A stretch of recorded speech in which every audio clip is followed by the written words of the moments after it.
अफगानिस्तान से जिस तरह से अमेरिका भागा है, जिस तरीके से वो काबुल एयरपोर्ट पर हमले के लिए तालिबान की बजाय जिस फुर्ती से आईएस खुरासान पर उंगली उठाई है, जिस त्वरित गति से उसने साजिशकर्ता को एयर स्ट्राइक में मार गिराने का दावा किया है, वो कई सवालों को जन्म दे रहा है।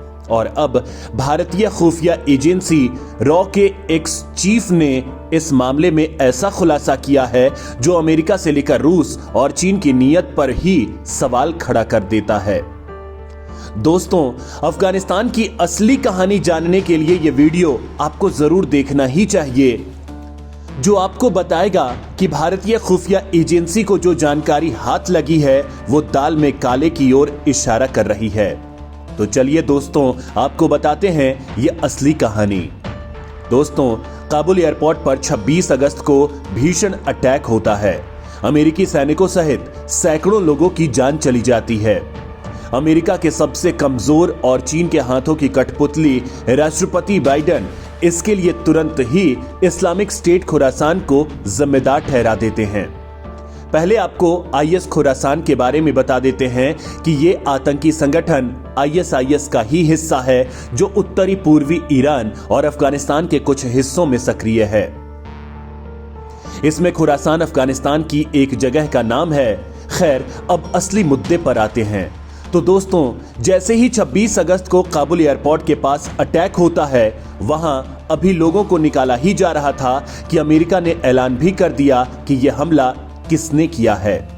मतलब जो अमेरिकी एजेंसी ये नहीं बता पाई थी कि तालिबान काबुल पर कब कब्जा कर लेगा, वो चंद ही मिनटों में ये बता भी देती है कि यह हमला फला संगठन ने किया है।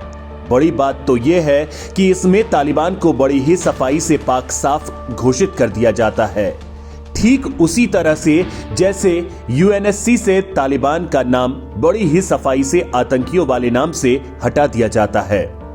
मतलब दावे के पीछे कोई खास मकसद है, और दोस्तों, इसी मकसद के पीछे छुपी है पूरे अफगानिस्तान में तख्ता पलट की असली कहानी। दरअसल दोस्तों, रॉ के हेड रह चुके विक्रम सूद के खुलासे के मुताबिक अमेरिका ने अफगानिस्तान से अपनी वापसी को लेकर तालिबान के साथ कुछ ही महीने पहले एक तगड़ी डील की थी। लेकिन चूंकि तालिबान पहले से ही बहुत बदनाम रह चुका है, अफगानिस्तान में उसे एक बर्बर और वहशी संगठन ही माना जाता है, लिहाजा उसे क्लीन साबित करना जरूरी था। अब उसके काले कारनामों का ठीकरा किसी पर फोड़ना जरूरी था, लिहाजा यह हमला होता है और इत्तेफाक से इसमें अमेरिकी सैनिक भी मारे जाते हैं। इससे जाहिर है अमेरिका के लोगों को बहुत बुरा और शर्मनाक लगा है, लिहाजा हमले के लिए आईएस खुरासान को फटाफट जिम्मेवार करार दे दिया गया। वैसे ये सारा मामला आपको याद ही होगा कि CIA के चीफ की तालिबानियों से मीटिंग के बाद ही होता है। ये मीटिंग दोहा में हमले से पहले ही हुई थी। खैर, ISK को बदनाम करने की फौरी तौर पर तालिबान पाकिस्तान और उसके आतंकियों की सफेद लबादे में आ जाते हैं। अमेरिका का यह हथकंडा तालिबान को भी रास आया है, जो अब तक दुनिया के लिए आतंकी संगठन था। वो अब आतंकवाद पर बड़ी बड़ी बातें करने भी लगा है। खैर, अमेरिका ने एयर स्ट्राइक करके अपनी तार-तार हो चुकी साख बचाने की नाकाम कोशिश जरूर की है। वैसे रॉ के एक्स चीफ विक्रम सूद की माने तो दरअसल अफगानिस्तान से वापसी से पहले ऐसा लगता है कि अमेरिका ने न तो अफगानिस्तान के पड़ोसी देशों से बातचीत की, न संयुक्त राष्ट्र में सुरक्षा परिषद के साथी सदस्यों से राय ली, और न ही नाटो के अपने साथियों से सलाह मशवरा किया। अब अफगानिस्तान की पूरी सरकार ताश के पत्ते के महल की तरह भरभरा कर गिर गई है, और तालिबान ने असामयिक रूप से देश को अपने कब्जे में ले लिया है। लेकिन किसी को पता नहीं कि नई सरकार को मान्यता देनी है कि नहीं। भविष्य की राजनीतिक संरचना तय नहीं है, उसे आने वाले दिनों में ताकत और कूटनीति से तय किया जाएगा। अफगानिस्तान तालिबान और बड़ी ताकतों के खेल का मैदान बन गया है। जहां तक रूस का सवाल है, तो अव्वल तो यह कि जैसी बुरी तरह अफगानिस्तान से बाफजीहत सोवियत रूस निकला था, आज अमेरिका को उसी हाल में देख वो मुस्कुरा रहा है।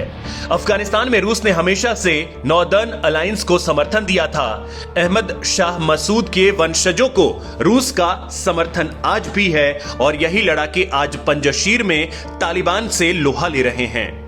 भारत के लिए तालिबान खतरे का दूसरा नाम है।